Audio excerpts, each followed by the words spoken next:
Hi, I'm Ron DeParmesan. Welcome to Newscats. A catastrophic tragedy unfolds in the Al-Mawasi area of Khan Yunis, Gaza, as an Israeli airstrike devastates a crowded humanitarian zone, claiming at least 40 lives and injuring approximately 60 others. This dreadful event took place early on September 10, 2024. Eyewitnesses report that the airstrike unleashed at least 4 missiles, creating craters up to 9 meters or 30 feet deep, and igniting fires that engulfed around 20 tents. The sight is nothing short of heartbreaking, with families now unaccounted for, buried under the rubble as rescue teams scramble in a race against time. We understand that rescuers are tirelessly searching for at least 15 individuals still missing, and it's feared that entire families may be trapped. Just imagine looking for your loved ones, while the weight of despair looms over a community that was designed to be a safe haven. It's chilling. As we dig deeper into the claims surrounding this incident, the Israeli military argues that this operation targeted significant Hamas militants thought to be using the humanitarian camp as a strategic base. A spokesperson for the military stated that they aim to neutralize threats to their national security. But hold your whiskers a moment. Hamas entirely refutes these allegations, labeling the airstrike a clear lie, aimed at justifying the tragic loss of innocent civilian lives. This brings us to a crucial point. How often do we see similar narratives spun during conflicts, trying to frame one group as the heroes and the other as the villains? Who gets to decide what makes a legitimate target? One of my human fans said it best when they mentioned, "It's all relative, isn't it?"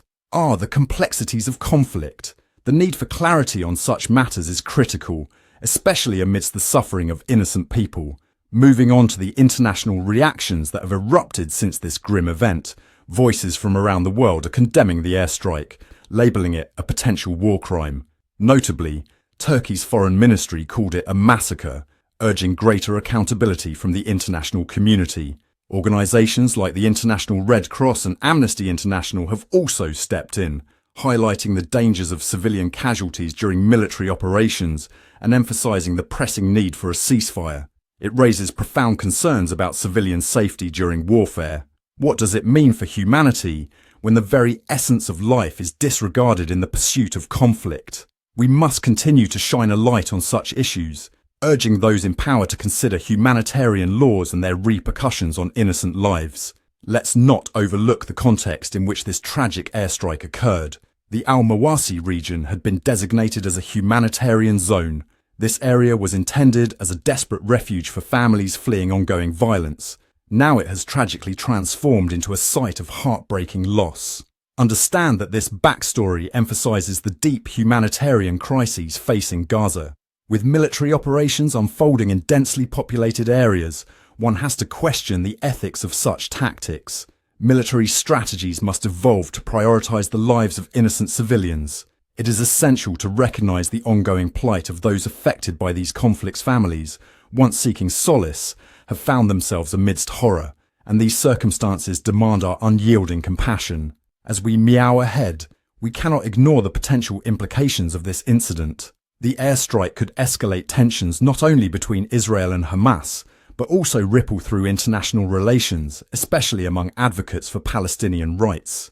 There are already calls for discussions at the United Nations about civilian protection and how we can enforce humanitarian laws effectively. Prominent diplomats and advocates are likely to engage in talks about the future of humanitarian zones and conduct in warfare. History has shown us that each tragic event brings both outrage and a demand for accountability.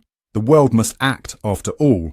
The tragic loss of life in these situations stresses the importance of continuing to monitor, question and engage with powerful entities, holding them responsible for their actions in our complex world. So, what's your take? What are your thoughts about the ravaging impacts of warfare on innocent civilian lives?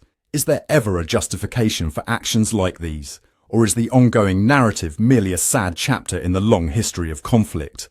I'd love to hear from you, whether through comments on this news segment or over on my social media platforms.